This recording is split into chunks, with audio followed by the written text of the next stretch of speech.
My name is Alex, a young professional who had recently moved to the city in pursuit of career opportunities. The streets were still unfamiliar, and the city's late-night quietude added an extra layer of mystery to my journey home. Despite being a rational person, my senses heightened as I navigated the labyrinthine alleys, my heart occasionally skipping a beat at the unfamiliar sounds that pierced the silence.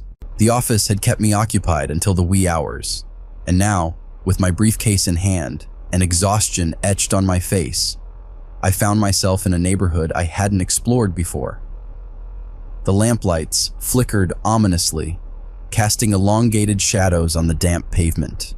Little did I know that this walk home would become a nightmarish odyssey that would linger in the recesses of my mind for years to come. As I turned into a dimly lit street, the murmur of distant traffic faded away, leaving me alone with the rhythmic cadence of my footsteps. The air hung heavy with an unspoken tension, and the silence felt almost tangible, broken only by the occasional hoot of an owl or the distant howl of a lone wolf. My brisk pace belied the unease that settled within me, a primal instinct, warning of unseen dangers lurking in the shadows. The city, usually teeming with life, now lay dormant. Shop shutters were closed, windows barred, and the only signs of human presence were the occasional flicker of a streetlight and the distant glow of a television behind drawn curtains. My journey home had become a solitary venture into the unknown, where the darkness seemed to feed on my apprehension, growing denser with each passing step. As I walked, the oppressive stillness was suddenly broken by the soft murmur of footsteps behind me. I turned around, my heart pounding, only to find the empty street staring back at me. The uneasy feeling lingered, but I dismissed it as my tired mind playing tricks on me. Yet, as I continued, the sensation of being watched intensified, and a cold sweat broke out on my forehead. I quickened my pace, the rhythmic echoes of my steps now accompanied by the irregular beat of my heart. The shadows seemed to close in, twisting and contorting into grotesque shapes that danced at the edge of my vision. Each flicker of a streetlight revealed fleeting glimpses of something just beyond my sight, and a sense of foreboding settled over me like a suffocating fog.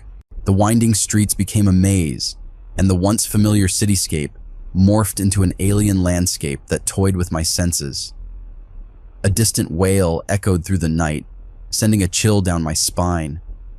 My imagination ran wild, conjuring images of malevolent spirits and unseen phantoms lurking in the corners of my perception.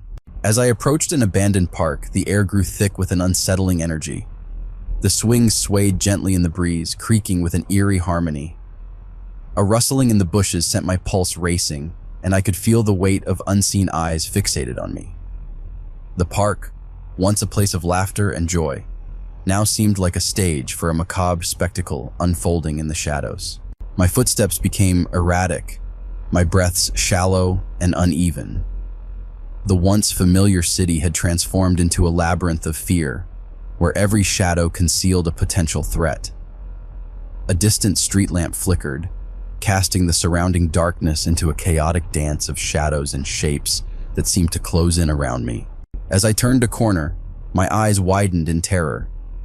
A figure stood ahead, obscured by the dim light, its silhouette casting a long, ominous shadow on the pavement. The air grew heavy with an unspoken malevolence, and my instincts screamed at me to turn back.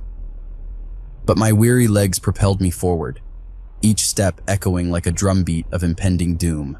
The figure remained motionless, a silent sentinel in the desolation of the night.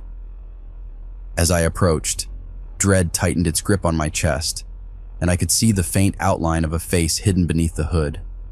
A guttural whisper cut through the silence, sending a chill down my spine. The voice was a sinister murmur that seemed to emanate from the very darkness itself.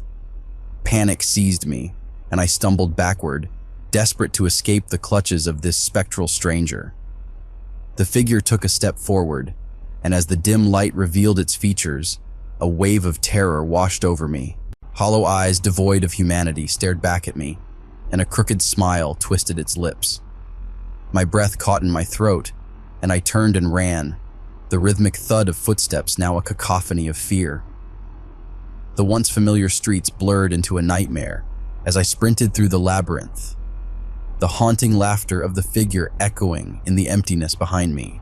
My heart raced and adrenaline surged through my veins as I navigated the dark alleys with reckless abandon. The cityscape morphed into a surreal nightmare, and the shadows seemed to reach out with malevolent intent. I could feel the presence of unseen entities, lurking just beyond the edge of perception, their whispers taunting and tormenting my fractured sanity. Exhaustion clawed at my limbs, but the fear propelled me forward. I dared not look back, for the terror of the unknown spurred me on. The streets became a blur of indistinct shapes and ominous shadows, and the city itself seemed to conspire against me, a malevolent force that reveled in my desperation. Finally, as I stumbled into the welcoming glow of my apartment building, the terror began to ebb. Gasping for breath, I fumbled with my keys, the echoes of the night still reverberating in my mind. I slammed the door shut, barricading myself in the safety of my sanctuary.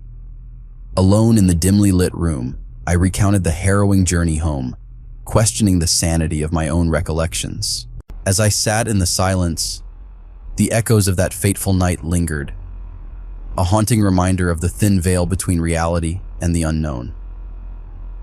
The city, once a backdrop for my aspirations, now bore the scars of a nightmarish encounter that had left an indelible mark on my soul.